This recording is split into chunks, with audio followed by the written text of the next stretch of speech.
Video yatandise owangu abannange. I hope I can minimize. Nzomu kubasooka emagere.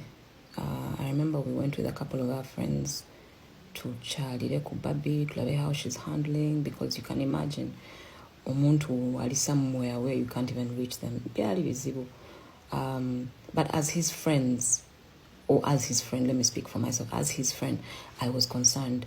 And that concern had nothing to do with his political beliefs or mine. Okay? I wanted to know that he's fine. And good enough, navayo, nasigala terms as a politician until today. Bobi Wine y'omu ku bantu bensinga okusanyukira ng'afunye milestone. Nsanyuka nnyo kuba mmanyi gye yava ng'omuntu, not as a politician.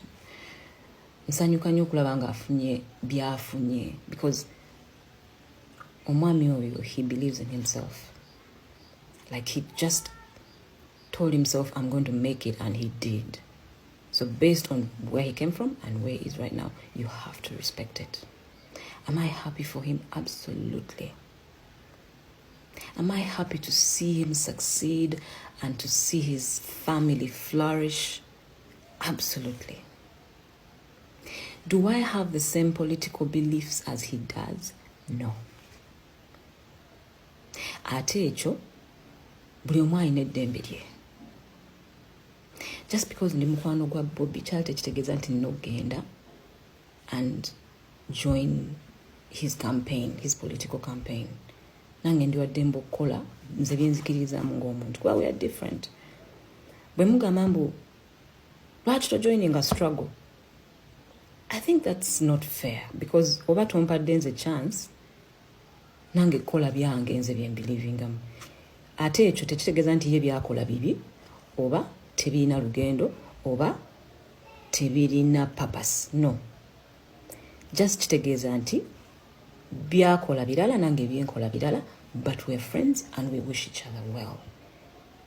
I'm talking about this because I've seen people over the years, not just this weekend, not just this year, nga banvuma ne nga banvumira mu linnya lya Bobi. You know, nga bampita traitor. I even saw someone calling me specioso. Like, olusi binsesa. I'm like, whatever, man. Nga out of respect for Bobi, nga I'm ignoring nga sagala kwega kubifuula nsonga. So I used to ignore it. But maybe that backdrop, I hope it helps you, Okumumanya nti Bobi Wine and I tetulina buzibu with each other. We talk, actually. So I don't know why you guys have a problem with our friendship and how I should express my friendship with him, or the other way around. Like, I don't need to come here to prove to you how much of a friend I am to Bobi, because he knows it. You get? So if you're kumvumanga mukosera erinnya lye, please mubireke. But again, if you continue, I can't stop you. I can't control. Chemusalawo okwogerawo okumvuma. Sabi controlling a siri muvumi simanyi kuvuma. So sigenda kujja wano and exchange with you. Another point, and this ndoza just kuongereza ku kino kyembadde ngamba, is for us to listen to each other, because I hear you when you're talking. Sorry, someone was at the door. But ngamba, when you guys are talking, mwangambye nti gwe Juliana tumanyi bugomi bwe tuyina. Munsonyi wembanga bye nayogedde byaba rabbins the wrong way. That was not my intention. It wasn't my intention to come and open your wounds, okubajukiza obulumi bwe mwina. I don't deny nti obulumi we buli. Ensi yaffe teri perfect. Nange nkimanyi. Ensi yaffe erina ebizibu bingi. Nkimanyi. Era ebizibu ebyo nkimanyi binyiga abantu bangi nga nange mwende. Nkimanyi. naye kyensobola obbabuulira essaawa zino ebizibu by'ensi yaffe tetugenda bimalawo nga twevuma. Ebizibu by'ensi yaffe tujja bimalawo when we learn to dialogue and talk to each other. Leka babeere abali mu buyinza kati. Gwe okubategeeza ekikuluma ayinza obutakuwuliriza bujja ng'omuvuma. But again, I don't want to come here and tell you what to do. Mwangambye ndekera bagambe ekyokukola. Naye nga that's it. Like nze naawe tuyinza okuba nga tugwa ku political sides za njawulo, but at the end of the day tuli Bannayuganda and we love this country fenna. Tujagala not because of ourselves, naye because abaana baffe betugenda okulekawo wano abagenda okubeerawo 50 years down the road, maybe nga some of us tetuliyo. Twagala ensi gye baba basanga ebe nga teri toxic, nga teri mu bukyayi, nga health system ekola, nga amasomero gakola, okiraba. So it is my prayer nti n'abali mu buyinza nabo bawulira ebintu bino ebiruma abantu babeko bye bakyusa, kubanga nze sikola mu government. Nze I may be affiliated to them, but I don't have the power to change anything. I have the power to speak to them when I can, when I'm given the opportunity. But the decision making is for the person who sits in the office.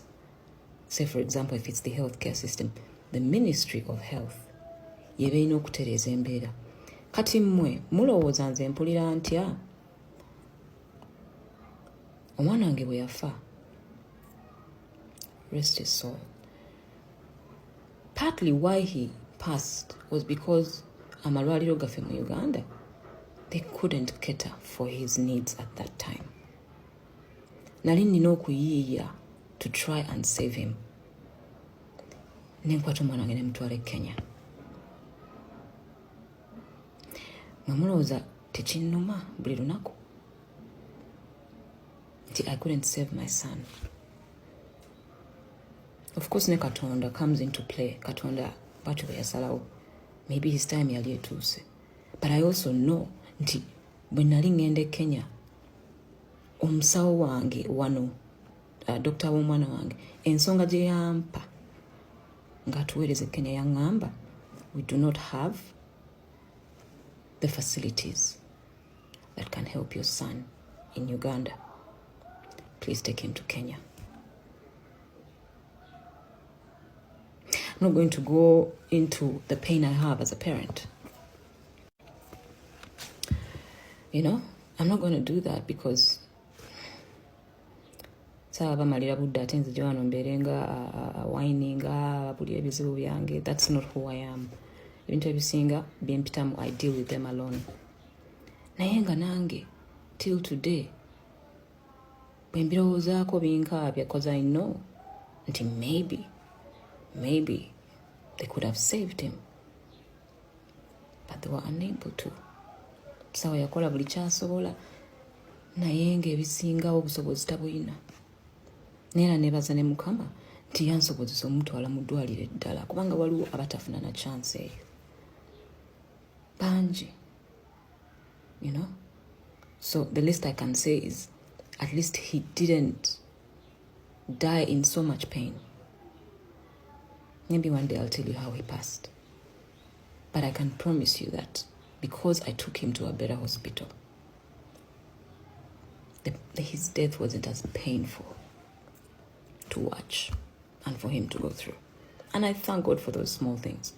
For someone atafiirwanga ko omuntu oyinza obutakitegeera ekyo, naye bw'oba ofiirwa, bw'oba olina omuntu gw'olina mu ddwaliro obeera osaba kimu obulumi bw'ayitamu abe nga tabuwulira. Okay? So binnuma ng'Omunnayuganda, nange nina ebinnuma. So I didn't come here from a place of I don't know your problems. I know your problems. I know your problems.